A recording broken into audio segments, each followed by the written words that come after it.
Hey, it's Candy. Did you know that I have a quiz to help coaches choose their niche?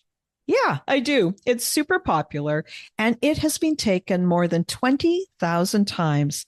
This is a fun quiz that takes you about 2 minutes to do, and it will probably give you way more clarity on choosing your best coaching niche. So now, whether you say niche or niche, it's going to work for you. And if you're a coach and you have been stuck in niche indecision, wondering what to do, then you should take my quiz and find out what you learn. You can take the quiz today at coachnichequiz.com.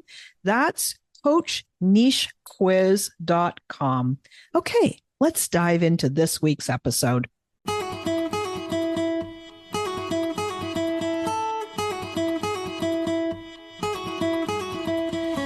Welcome to She Coaches Coaches. I'm your host, Candy Motzek, and I'm going to help you find the clarity, confidence, and courage to become the coach that you are meant to be. If you're a new coach, or if you've always wanted to be a life coach, then this is the place for you. We're going to talk all about mindset and strategies and how to, because step by step only works when you have the clarity, courage, and confidence to take action. Let's get started. Hey everyone, and welcome to this week's episode of She Coaches Coaches.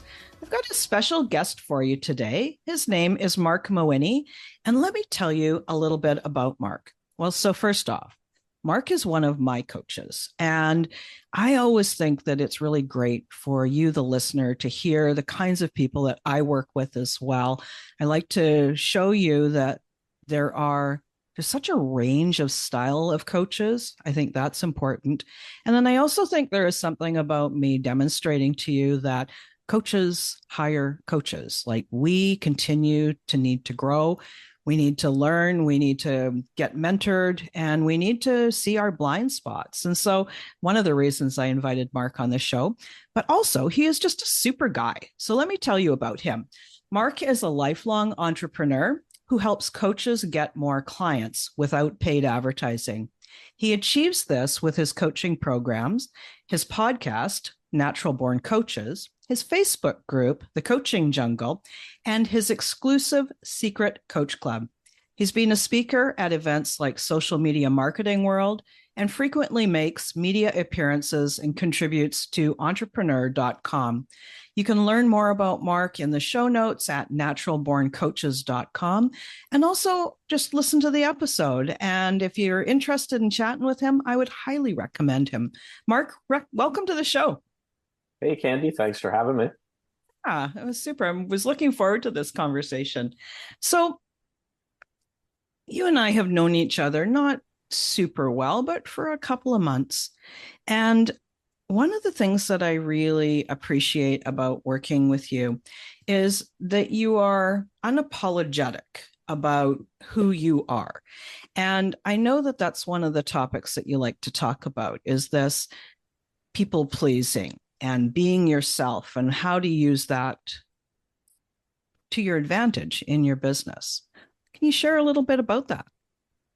Well, you're too humble to admit this, but you forgot to mention that you've made, what, $2.8 million since we started working together 3 months ago. Exactly. And it's all in my bank account. It's not all me. I think it was a team effort. So no, I'm just kidding. Maybe it's the older that I get. I'm not a spring chicken anymore. I'm 44, and I tend to care less what people think. I think everyone obviously cares about the opinions of others to a certain extent, but my hide has gotten a little thicker as the years progress with it. I have to credit, I went through a business closure in my real estate days, boys, 14 years ago, and that really did a lot to that. When anyone who's gone through a business closure, and mine was a public, messy one, that changes you a little bit and definitely toughens you up and changes your opinion that way. So yeah, I think that coaches would be much happier if they worried less about what people thought about them, and just put out their unvarnished opinion, unfiltered, and life's short, don't hold back. And it's a lot more fun to do business when you do that as well, when you're unfiltered. Yeah, it reminds me of that quote. I think it's an Eleanor Roosevelt quote that says something like, now, this isn't the right words, but it's the same idea that we would worry so much less about what people think about us if we realized how rarely they are actually even thinking about us at all, Yes. right? There's a great story that illustrates this, and this happened back. Do you remember years ago when the politician in New York, Anthony Weiner, No. was oh, okay. He went through a big scandal. Well, at least in the Twitter world, it was a scandal. He sent out a tweet. He was married, by the way, and he sent out a tweet of his pictures he shouldn't have there of his private parts. Unfortunately, his name is Wiener, which doesn't help. And he sent it It's to karma. not. Yeah, he tweeted what was supposed to be a private message, but it went out as a public tweet, and he was supposed to be sending this to a woman who wasn't his wife, and a bunch of stuff came out. So it was a really big deal back then. At least people following it politically, and I like politics, so I follow that. And I always remember a story that Mel Robbins, who wrote the 5 Second Rule and other great stuff, she was writing a column for Success Magazine, and she told a story that she was in New York right at the height of the Wienergate or whatever, this big scandal that seemed like everyone was talking about. And she was getting a cab. And she said to the cabbie, just, to make conversation, gee, what do you think of this whole Anthony Weiner thing? Because she thought everybody was talking about it. And he said, who? And she goes, oh, Anthony Weiner, or whatever. And he goes, no, I don't know who that is. So her point was this cab driver, he has to worry about paying his mortgage, and who knows, maybe his wife is sick, his daughter's dating someone that he doesn't want her to be dating. God only knows. But people have their own worries, and they're not sitting around the dinner table worrying about you, Candy, or me, or anyone else. They're worried primarily with number one or the people closest to them in their lives. So I always remember the Anthony Weiner story, and that's motivation. Don't tweet out private parts, but just remember that story to help with this.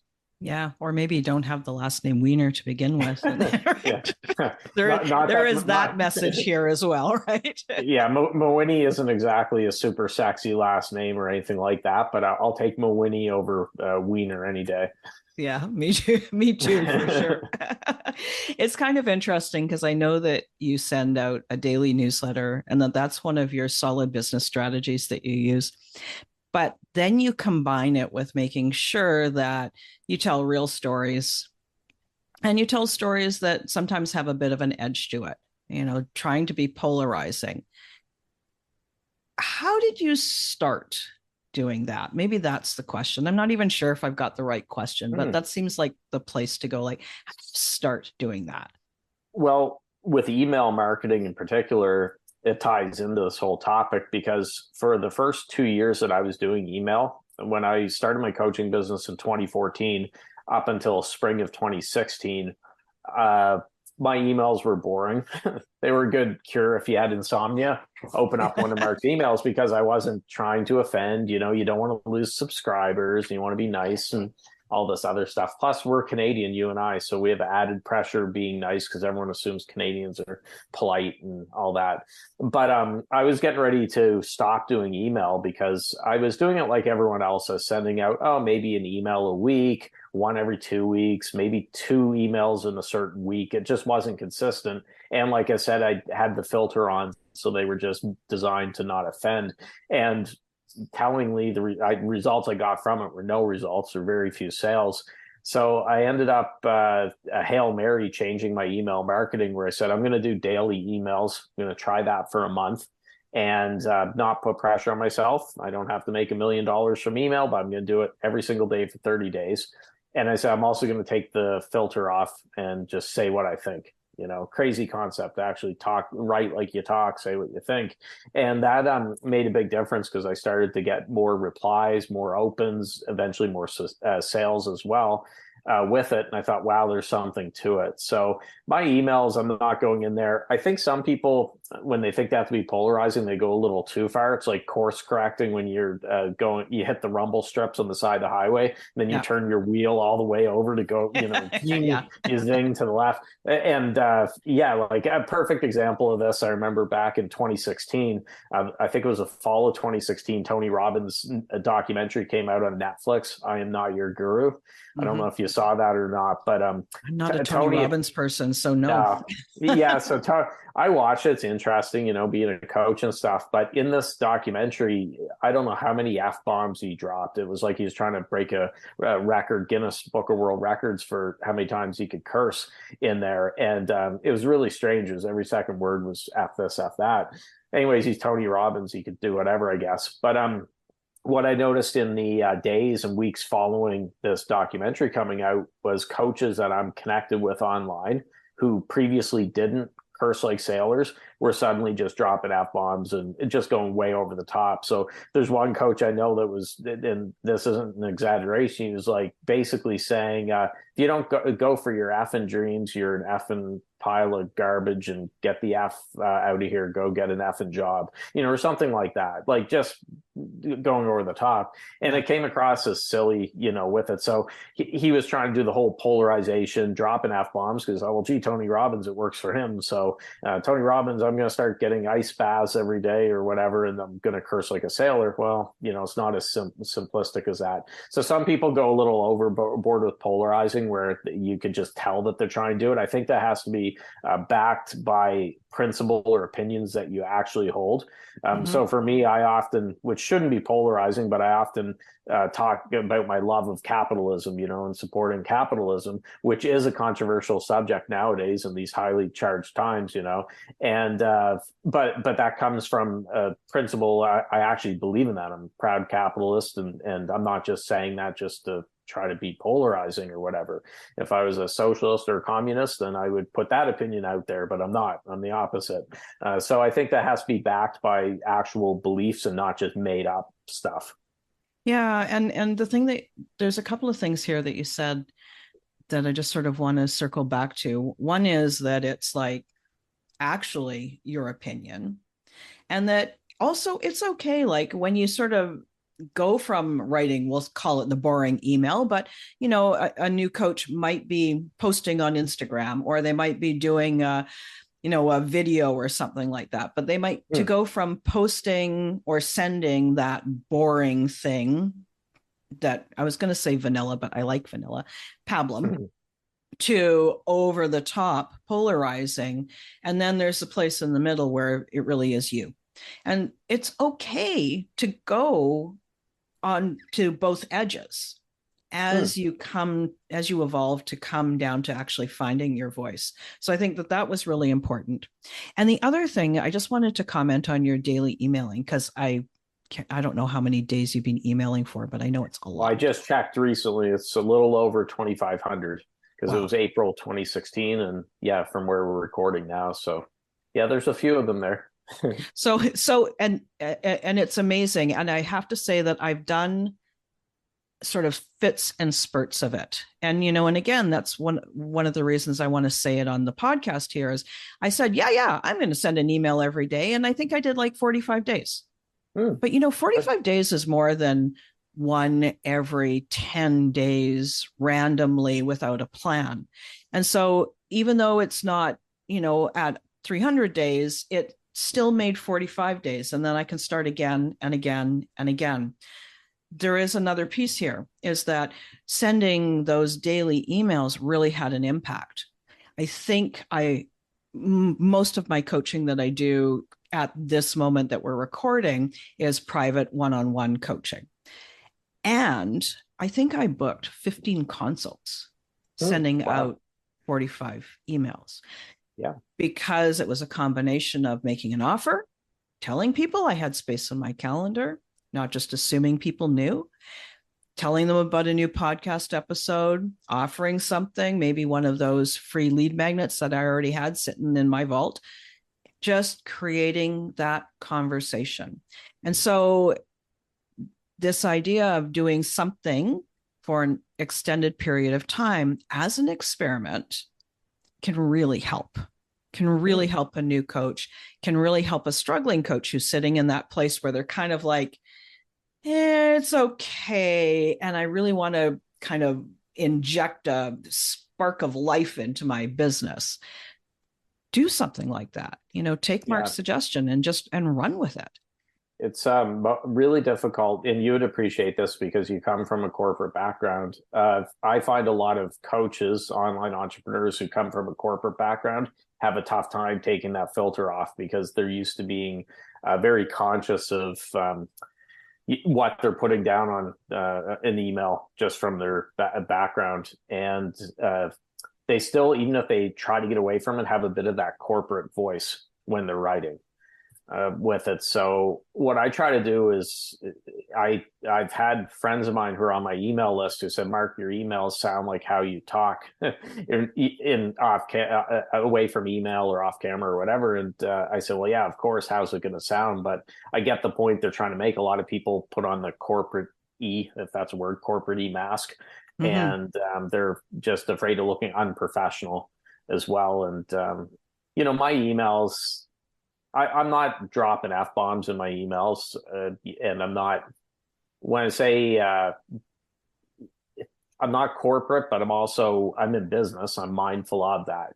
People are looking to hire me, so I'm not going to share certain things in the email necessarily. But yeah, I think overall, you have to kind of let go and not worry too much about it. And I had one client, what really helped her, this was more for Facebook than email, but it could help, is she was holding back a lot and she was afraid to post on Facebook about certain things because she had friends, family, people she went to high school with, grade 10 English sat next to her, and that was really in her head. So what I had her do was post what she really wanted to say on Facebook, but you can change the visibility to who sees it. Yes. So it can be public, it can be just your Facebook friends, or it can be only you, locked right down so no one else sees it but yourself. And I said, okay, well, I said, let's post. I want you to post once a day, take the filter off, but set the visibility to only me or only you, however. And she did that. And what happened after about a week or so, she ended up setting them all to public because she's like, yeah, this is silly. She was in that practice of posting and getting more comfortable with it. She got used to the water was cold at first when you jump in the pool, but then it was getting warmer and she said, oh no, I'm just going to post it out there. And this goes back to not everyone's looking at us and judging us and being all critical. They got their own stuff to worry about. And that really helped for her. So if anyone's struggling with it, whether it be email, social media, whatever, at least write what you want to do, set the visibility a little different. You'll probably find that pretty soon you'll open it up that everyone can see it anyways. Yeah, that's a good idea. And you can do that with your emails as well. Like when you're a newer coach starting out, probably only have somewhere around maybe 100, maybe 50 people on your email list. And a lot of them you might know from your prior life, your prior, their friends, family, workmates, whatever. But that's okay. You start where you can start. And so there's this my website is called Step Into Success Now. And one of the pieces of it that I'm always trying to remind myself and my clients is it's those small little incremental steps.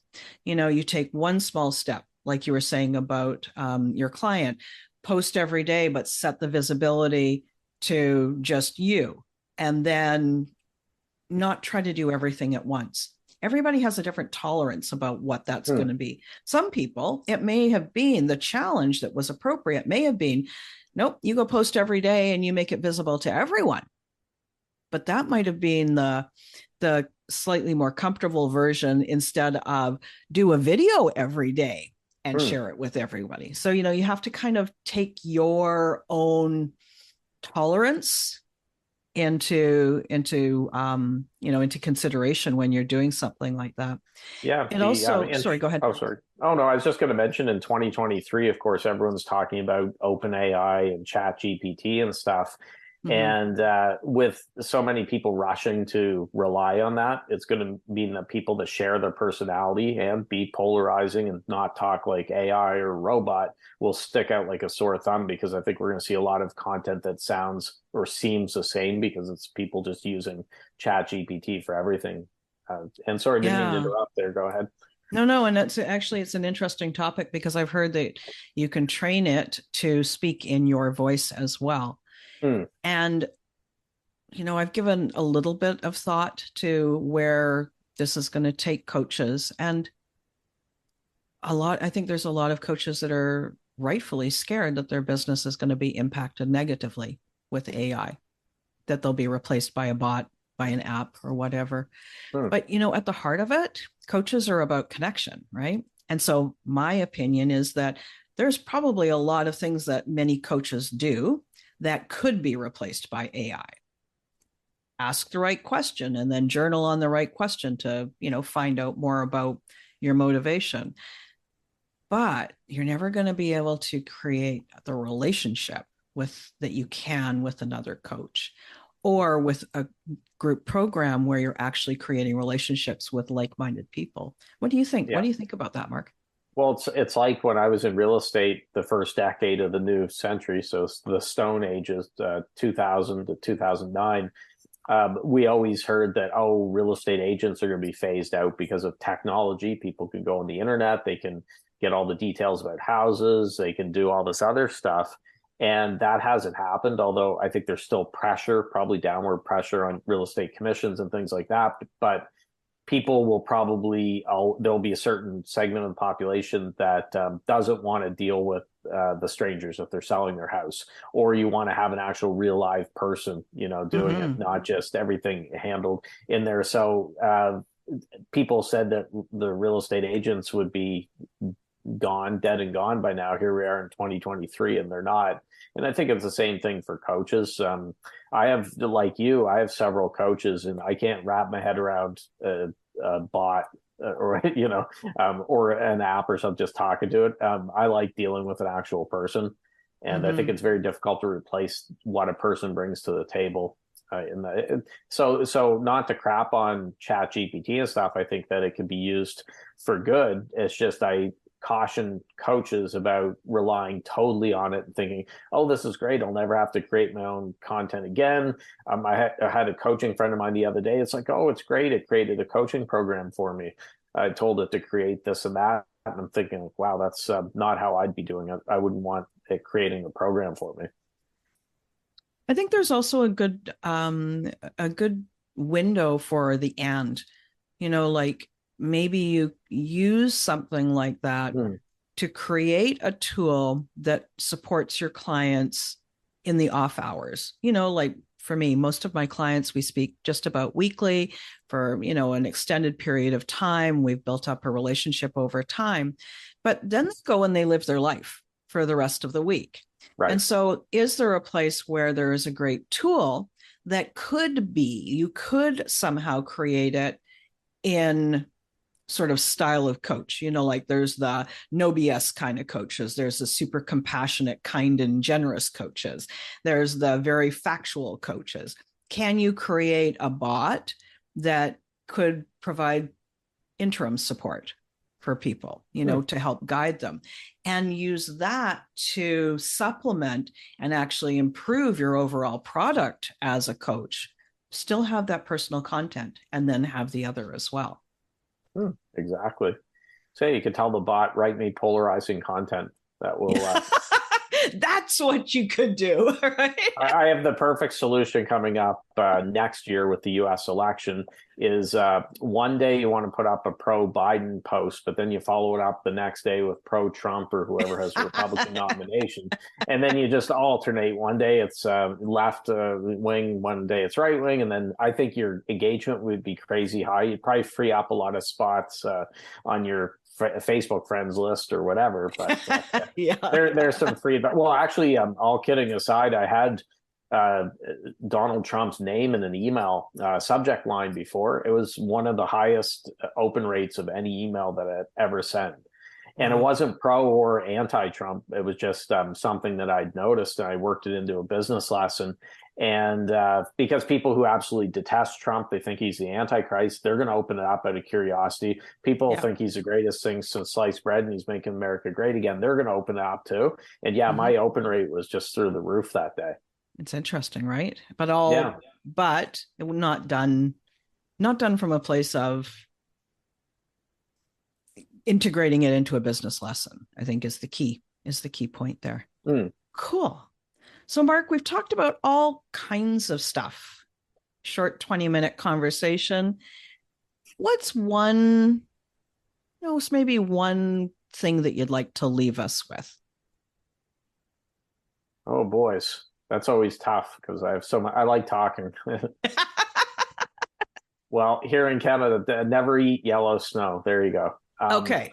No, I'm just kidding. There's on the topic of polarization, I guess, just to keep with the theme of this one, is and you know this, Candy, is recently I went through my father passed away just less than 2 weeks ago, and maybe it's me getting older, then you're going through where you're losing parents and stuff like that. It's really changed a lot of my outlook on life. I know it's cliche to say life is short. You hear that how many times a day, but it is true. And that's what I would stress if you're worried about putting out an opinion that might lose some followers or you're not quite sure about or whatever. No one's going to remember. You're going to be dead and buried down the road. Everyone will be, and no one's going to be worried about what you posted on Facebook or emailed your list on that day in 2023, or whatever. So I think that it could help take a bit of pressure off, because we're not thinking like, oh, this is something that's going to be around for thousands of years, and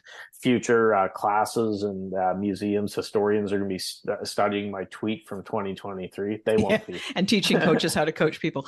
Yeah, exactly. So don't take yourself so serious when it comes to things. I hate cancel culture. Maybe that's where a lot of this comes from for me, is that I think things are starting to shift, where I've noticed some interesting situations lately where people who you thought would have been even a couple of years ago canceled and gone for good are actually popping their heads back out. It seems like there's a little bit more of a forgiving segment of the population that's thinking, okay, maybe we went a little too far with the mob with pitchforks and cancel people, made a tweet in high school, and now they got to be canceled for the rest of their lives, which is crazy with it. And so that's all I'll say is don't put too much pressure on yourself. Put your opinion out there. You'll attract the people who resonate with it. You'll drive away the people who don't, but that's a good thing. I would much rather have people in my orbit, potential clients, customers, stuff, they're either a hell yes or a hell no. I don't want ones that are kind of in the middle or indifferent for me, because that's not good. So I'd rather have it hot and cold, but no lukewarm. Yeah, I like that. And I think that that's important for us to remember when we're posting, when we're sending emails, is that the purpose of those is to generate business. The purpose is to create conversation and get people interested in, maybe I would like to work with that coach. Maybe I would like to find out more about how they could help me with my challenge or help me reach my goal. And so being a little bit more polarizing, it helps you as the coach, because then you have people that are like, no, thanks. This doesn't resonate. I'm going to leave. I'm going to unsubscribe from your list. But it also helps that individual, right? It helps them go, that's a definite no for me. Or, you know what? There is something about how that individual writes and speaks. I would like to speak with them. And that could actually help them move faster towards what they want.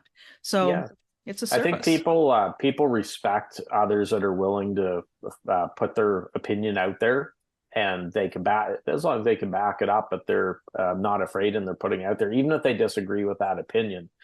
So some of my best clients have been far left tree hugging types or whatever. That's me. Yeah, there we go. Well, you're in British Columbia, so that's one of my clients in California. We had a laugh about it one day. I didn't even realize because we don't talk politics, but she took a sip of coffee during our video call, and it was a Bernie Sanders mug. And then she kind of was a little sheepish and went to hide it. We had a good laugh about it, and she goes, "I know you're not a Bernie Sanders fan or whatever, but so yeah, it's not like she disqualified me just based on my love of capitalism, or I disqualified her because she likes Bernie Sanders with it. I think people just they'll gravitate to you. You don't have to agree with people 100% of the time. The world would be pretty boring if that was the case with it. So put your opinions out there boldly, strongly, and you'd be surprised at what can be attracted into your business. That's wonderful. Thanks, Mark. So for the listeners who are interested and they want to find out more about you, how do they come more into your world, into your community? Best spot is naturalborncoaches.com. And there's also the Facebook group, The Coaching Jungle. So we'd love to have people there. coachingjungle.com. Lots of people in there too. It's a great community. Lots of good conversation. Yeah. Okay. Thanks so much for having us. I'm going to leave that in too. There you go. We'll polarize Marc, people thanks that so are real much for picky. joining me on She Coaches Coaches. Thanks and everyone, for having me. Look forward to talking with you all next week. Thanks again for listening today. Please hop on over to Apple Podcasts and leave a review. Also, I would love to hear from you. Did something that I say resonate? What else would you like to learn about? Click the link in the player and leave a comment on the post. This is going to give me great ideas for future episodes so I can help you best. Join me again next week for more coaching, support, and teaching to help you become the confident coach you are meant to be.